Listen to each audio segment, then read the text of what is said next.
Hi everyone watching at home, my name's Sarah and we thought we'd bring our Keeper Talks to your screen. Today we're meeting the koalas.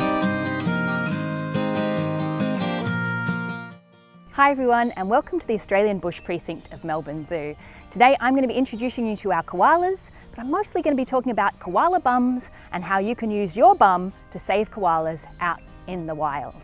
Now before we kick off with our talk, I'd like to pay my respects to the Wurundjeri people of the Kulin Nation, who are the traditional custodians of this amazing land and who spent many years looking after our beautiful koala friends. We have 3 koalas that live at Melbourne Zoo. We have our beautiful boy Kareem, we have our lovely lady Kari, and we have their little baby Waru, who was just born a few months ago. You might notice that we have 2 separate koala enclosures. Kareem lives by himself and Kari and her daughter live separately from him. The reason we do that is because koalas prefer it that way. They're very solitary. So Kareem and Kari only really hung out for a very short time when it was breeding season, and after that they were very happy to see you later. There are some small physical differences between a male and a female koala. So if you're looking at the differences between Kareem, our male, and Kari, our female, first of all, check out their noses.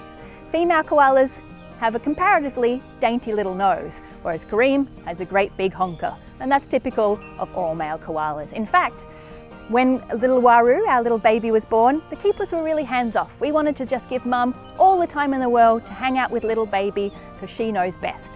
So for a very long time, the keepers didn't know whether the baby was a male or a female, and the guesses they made that she was a girl was based on that cute little tiny little nose. So koalas spend a lot of time sleeping. In fact, here at Melbourne Zoo, we often joke that our koalas are the reigning hide-and-seek champions of Melbourne Zoo because it's often quite hard to spot them. They'll be tucked up into a tight little ball at the very top of trees in their enclosure, all surrounded by greenery, and that's how they feel nice and safe out in the wild. Now, they spend about 20 hours a day sleeping and about 4 hours a day eating, which frankly sounds pretty good.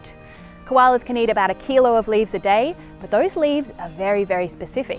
Here in Australia, we have over 700 different types of gum trees, but of all those different types, koalas can only eat about 10 species. And of those 10 species, koalas can only digest the tiniest, newest little baby leaves. Those tiny fresh little new leaves have the lowest amount of eucalypt, and eucalypt is poisonous in big quantities even for a koala. Now, I promised I'd tell you about koala bums. They are very important. You see, koalas spend so much time sleeping up in trees that it'd be very uncomfortable if they had a bum like us. Instead, they have a hard plate of cartilage, like bone, the stuff that our noses are made of, and that big hard plate of cartilage is covered by lots of fat and lots of thick matted fur. And because of that, they have a little built-in deck chair so they can sit in those branches for 20 hours a day or more and not get a sore bum. I'm also going to tell you how your bum can be useful for Australian animals.